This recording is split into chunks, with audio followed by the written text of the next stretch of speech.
Olá, amados de Arruxa, como vai?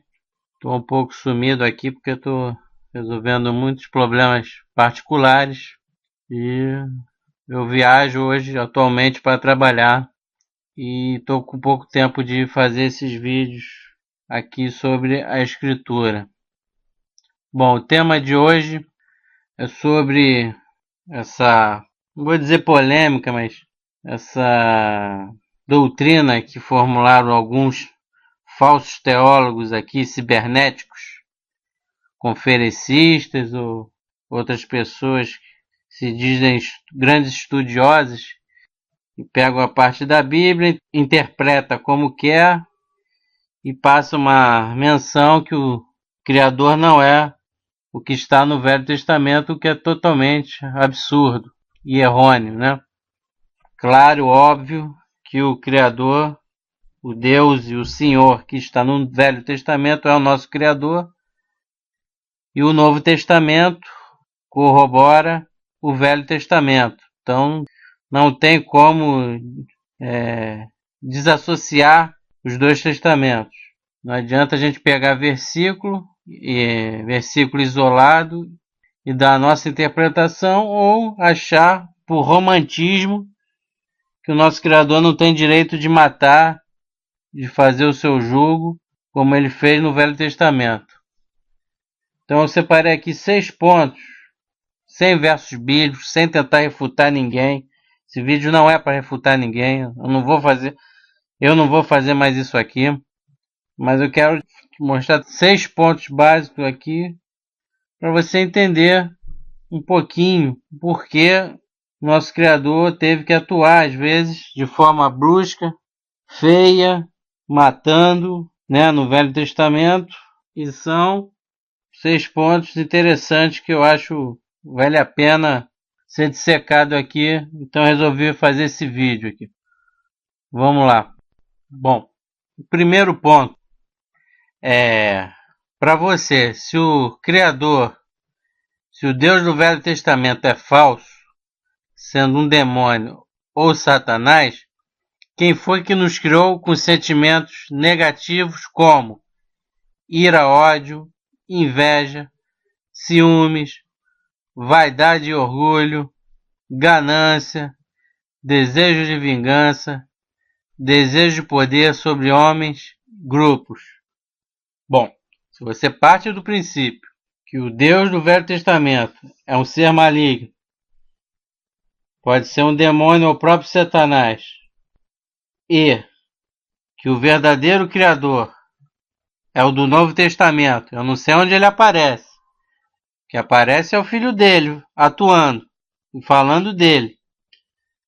Eu quero ver, fora Apocalipse, você me mostrar onde que o Criador, nosso Eterno, está fazendo, jogando praga ou atuando no mundo no Novo Testamento, fora as pragas do Apocalipse. Então, se para você o Deus do Velho Testamento é falso e o Deus verdadeiro é bonzinho, que não mata, que não joga praga, que não joga dilúvio, que não faz nada, então eu quero que você me explique por que a gente tem esses sentimentos que ele mesmo demonstrou no Velho Testamento e disse ter, como esses aí que está listado na tela. Então, primeiro ponto, você tem que me responder isso. Nós temos sentimentos bem semelhantes ao ser que nos criou. Qual é a diferença? É que ele é santo. Ele sabe separar e julgar corretamente. A gente não. Nós temos que colocar esses sentimentos negativos como adversários, porque a gente não sabe fazer a exata separação de justiça. A gente não tem isso plenamente como o Criador tem. Então, nossos sentimentos negativos, como estes que citei aqui, a gente vai ter? Vai ter, com certeza. Todos nós temos, todos nós seres humanos, independente de raça, religião, condição social. Mas a gente tem que vencer mediante aos mandamentos do Criador e tentar ser o mais justo e bom possível. A gente tem que vencer e lutar contra esses sentimentos. Não que eles vão deixar de existir. Isso é bobagem. Eles vão existir sempre até o último dia de nossas vidas. Mas a gente tem a obrigação de tentar coibi-los da nossa vida ao máximo possível. Ok? Segundo ponto. Os mandamentos. Não só os 10 mandamentos da tábua, como os 613 preceitos que o Eterno ditou a Moisés. Não existe lei de Moisés. Moisés recebeu as leis do Eterno e passou para o povo de Israel antigo. Bem, esses 613 preceitos, que inicialmente foi para o povo hebreu e israelita, são para os seres humanos cumprir em relação a outros seres humanos. Ou você acha que o Eterno tem que cumprir também? Então ele vai ter que cumprir o que ele determina? Óbvio que não. Quem está sob o jugo dos mandamentos é o ser humano. Ele estabeleceu a lei, mas ele age dentro da lei. Então, ele não pode estar preso às leis que ele criou, senão ele não pode ter juízo. Isso é muito simples. Você então não pode ser julgado se ele está na mesma lei que nós. Se ele não está numa hierarquia acima que pode interromper esses mandamentos. Não tem lógica isso. É só você parar para pensar. Então, ele vai atuar sobre os 10 mandamentos e alguns dos 613 preceitos que são para gentios e o que são para os verdadeiros judeus. Aí você tem que conhecer todos os preceitos para saber de quem faz parte a quem dos preceitos. Ok? Então não tem lógica nenhuma ele dar os mandamentos e ele ficar preso aos mandamentos. Até porque os mandamentos, para ele mesmo, ele não pode cumprir. Né? Adorar ao Criador, guardar sábado, não fazer imagens de esculturas. E os mandamentos, que é o amor ao próximo, ele não pode estar preso, senão ele não pode fazer o juízo. Ok? Então, não tem dúvida nenhuma, os mandamentos é para o ser humano cumprir ao seu próximo, ao outro ser humano. O terceiro ponto é o seguinte: como é que você consegue conceber uma relação de amor entre seres humanos sem justiça e sem leis? Aí eu escrevi aqui e reitero, só mesmo na cabeça, psicopata de satanista e novelista, para fielmente acreditar nisso, né? Para acreditar nessa mentira. Não existe amor sem justiça e sem lei. É por isso que eu venho falando aqui há muito tempo que esse amor da mídia midiática é puramente falso e puramente carnal. Puramente libertação sexual que eles propagam na mente do povo mundial. Não existe o amor, sentimento de amor, não existe sem justiça e sem lei. E você só vai estar no amor do Pai, no amor do Eterno, se você cumprir os seus mandamentos. Está muito claro na Bíblia. Em algumas passagens dizem isso. Você só vai estar no amor do Pai se você cumprir os mandamentos a que Ele impôs aos seres humanos. Caso contrário, você não tem o amor do Pai. Fora isso, minha gente, é ego. É muito ego elevado e, ainda mais nos dias atuais, nós estamos sendo levados a um egocentrismo do ser humano ao extremo, através dessa mídia satânica que nós vivemos e convivemos atualmente. E não tem jeito, não tem como reverter mesmo, só a gente mesmo se apegar ao nosso Pai Eterno e ao nosso Messias. Quarto ponto. Esse quarto ponto é que pouca gente entende. O homem foi criado para uma evolução de consciência e moral, cuja evolução só foi atingida no mundo com a vinda do Messias em carne e na sua morte. O que eu quero dizer com isso? Que o Criador criou o ser humano primitivamente. Ele não criou da mesma forma que hoje nós nascemos no mundo, com a consciência de leis, com a consciência de sociedade, de uma sociedade organizada, em vários segmentos, para ela caminhar, para ela sobreviver. Ele criou um bicho, o ser humano no início como um caçador. Você tinha que caçar sua comida, você tinha que matar o outro, se o outro quisesse ter má intenção contigo. Era muito primitivo, você tinha que bater na pedra para sair fogo, você tinha que carregar tudo na mão, você não tinha as máquinas. Então o Criador não criou a gente no modelo atual que a gente vive, mais ou menos de 100 anos para cá, onde as máquinas nos auxiliam e muito a nossa vida, e hoje que a gente tem uma consciência de coletividade, de organização para sobreviver numa sociedade. Ele criou o homem no seu mais alto grau primitivo, e no caminho desses 6.000 anos, o homem foi evoluindo, foi entendendo como as coisas funcionam e como se deve se progredir para viver em sociedade. Então, o Velho Testamento, que são praticamente 4.000 anos de história do ser humano, é chocante mesmo. É cheio de coisas bizarras. O ser humano viu o outro como um competidor, um ser que não valia nada a sua vida, qualquer coisa matava por comida, por intuito de pegar a mulher do próximo, entendeu? Qualquer besteirinha, o ser humano matava o outro.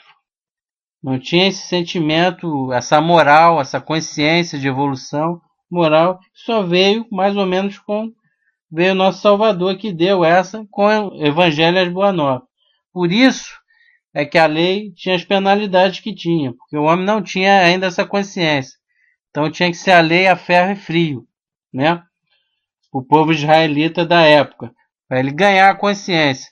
E quando o Cristo veio, quando o nosso Yahushua veio, ele criou essa consciência coletiva para o mundo. É claro que o mundo naquela época, 2.000 anos atrás, tinha bem menos gente, tinha somente 1% a 3% que temos hoje de população mundial. Então, isso foi ganhando, ainda teve muitos percalços. Roma ainda, com a própria Igreja Católica, perseguiu muito, né, os que estavam adeptos ao Evangelho do nosso Salvador. E essa consciência de justiça, de viver em sociedade, de criar essa coletividade, segmentar, criar profissões novas. Hoje você tem um problema jurídico, você tem um problema com uma pessoa, com uma empresa, você tem um tribunal, você tem a justiça para entrar e dar queixa, para recorrer. Isso não tinha isso no início da criação, até mais ou menos a vinda de Cristo. Então você tem que entender que essa consciência foi gradativa. Ele criou para o homem se evoluir, né? Do seu alto mais grau primitivo até aos dias de hoje. Então por isso você vê muito o Testamento, inclusive Deus atuando, porque se ele não atuasse, você pode ter certeza, se ele não atuasse no Velho Testamento, nós não estaríamos hoje nascidos e aqui vivendo para testemunhar até o cumprimento das suas escrituras, tá? É isso que você tem que ter em mente. A atuação do Criador, às vezes matando ou jogando pragas e fazendo se reconhecer, né? Foi importante para chegar hoje aos quase 6.000 anos que a gente está prestes a completar, que depois dos 6.000 anos vem 1.000 anos, que seria o milênio, né? Seria a representação dos 1.000 anos para fechar o juízo final depois disso. Bom, o quinto ponto é sobre o plano do Criador para a gente. Você tem que entender também, o o objetivo do Eterno para conosco nunca foi nesse planeta Terra. Nós estamos aqui de passagem. A Terra é uma terra totalmente entregue ao pecado. Então, na verdade, eu botei aqui, estamos em uma espécie de vestibular, onde quem passar vai para a vida eterna. Mas você só vai passar nesse vestibular, entre aspas, se você aceitar as regras que ele colocou. É uma condição. Está botando claramente uma condição. Você quer a vida eterna? Você quer ver o Messias? Você quer ver o Criador? Você quer participar da Nova Jerusalém, que vai descer dos céus depois de 1000 anos e viver eternamente com o nosso Messias? Você tem que respeitar as suas regras, que são os mandamentos, né? É uma condição que ele impôs a gente. É o direito dele como criador de fazer isso. A mesma coisa quando você cria uma empresa, você estabelece as suas regras para os seus funcionários, ok? Mesmo uma padaria, uma lojinha com 4, 5 funcionários, você tem as suas regras. Você não pode deixar os seus funcionários fazerem ou faltarem a hora que quiserem. Existem horários a ser cumpridos, procedimento a ser cumprido. E o Criador deu essa condição para a gente. Você quer a vida eterna? Cumpra os mandamentos. Ame o seu próximo. Pregue o Evangelho. Ok? Não tem muito mistério nisso. Então a Terra é um plano de passagem temporário. Não é eterno. Então não adianta você ficar chocado porque deixa um adulto matar uma criança, porque a África está passando fome, porque caiu aquele avião e tinha muita gente do Eterno. Ele não está preocupado com isso. Se você vai viver 10 anos, 20, 30, 40 anos aqui na Terra, 50, se vai passar dos 100, ele quer que você respeite os mandamentos dele, para você conseguir a vida eterna. Então ele não está preocupado se você vai ter uma boa vida terrena. Boa que eu digo é materialmente, ok? Você pode estar pensando, você está falando assim, pô, você está falando a ferro a fogo, friamente. É verdade, ué. Não tem que aqui botar panos quentes. Na visão do Criador é assim. Senão você também não tinha livre-arbítrio. Pense um pouco, né? Você não teria nenhum livre-arbítrio se fosse assim. E por último, né, o sexto ponto, que é uma grande verdade que você tem que aceitar, que muitos não aceitam. Nós, seres humanos, somos e temos uma concessão para a existência. Nossa existência não é um direito. Entenda e aceite essa realidade. Nossa existência não é um direito, como você vai buscar os seus direitos na justiça ou no Código de Defesa do Consumidor. Você compra um produto, o produto vem com defeito, tu vai lá na loja e troca, né? Ou você paga por um serviço, o serviço foi mal feito, tu entra na justiça contra a prestadora de serviço. Sua existência não é um direito.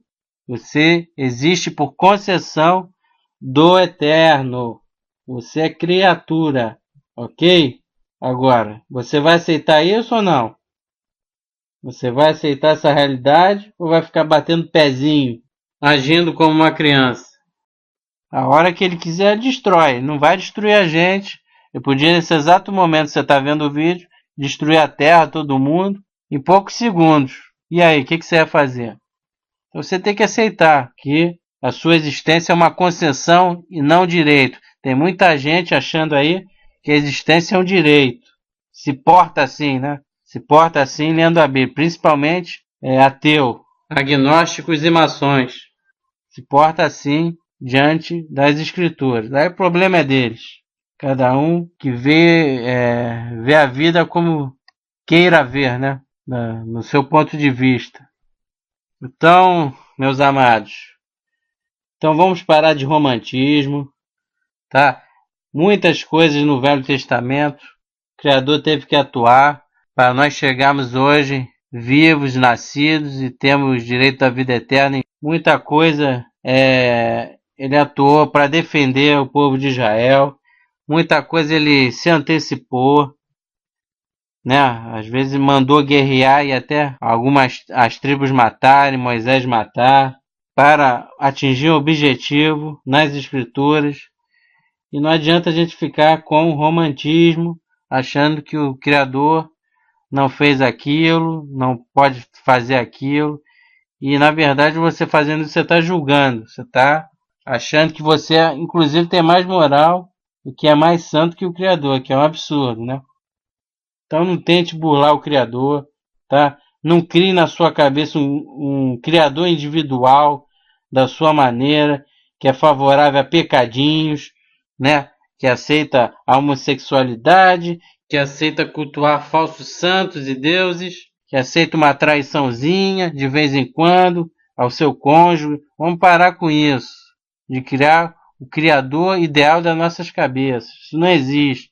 Ele é o que é, como diz lá em Deuteronômio. Ele é o que é, ele estabeleceu a sua lei. Se você quiser a vida eterna, você vai ter que respeitar. Mas você não tem que fazer isso por obrigação. Você tem que entender e fazer isso por amor, ok? Por amor. Ele não é seu amigo, ele não é seu colega de farra, de noite, né? Para você tratar como tal. Ele é, na verdade, o seu dono. Você só existe porque ele concedeu. E ele quer respeito.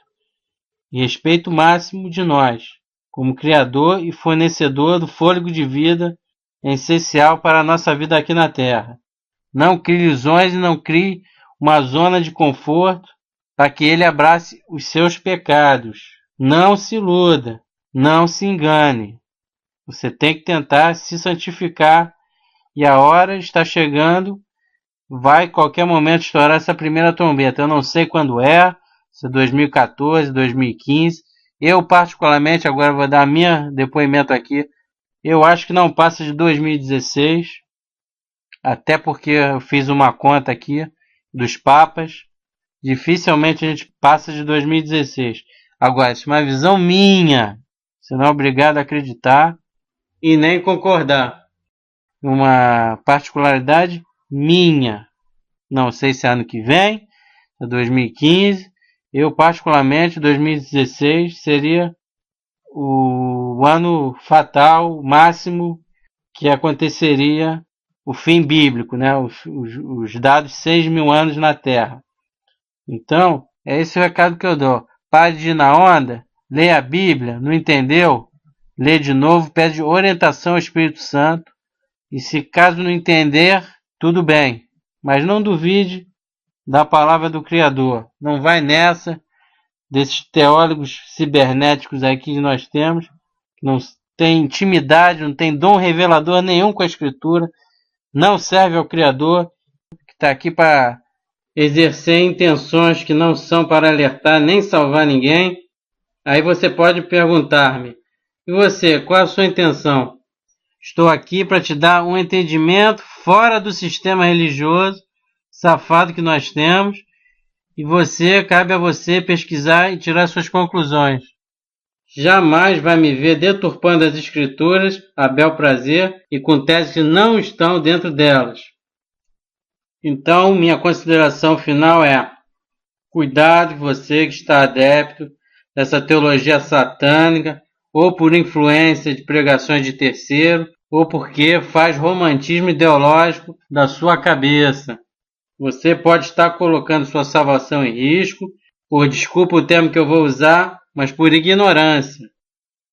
Não sei se o Eterno vai ou não perdoar esse tipo de ignorância. Reveja seu posicionamento quanto antes. O tempo está se esgotando. O Eterno não é carrasco, não é bonzinho nem malzinho. Ele é primeiramente justo e soberano, de acordo com a lei que ele criou. E a misericórdia e o perdão está associado a ter uma comunhão de verdade com ele, ok? Então essa é a mensagem que eu tenho para dar para você. Então, fique na paz de Arroxo e que o Eterno nos ajude. Até a próxima.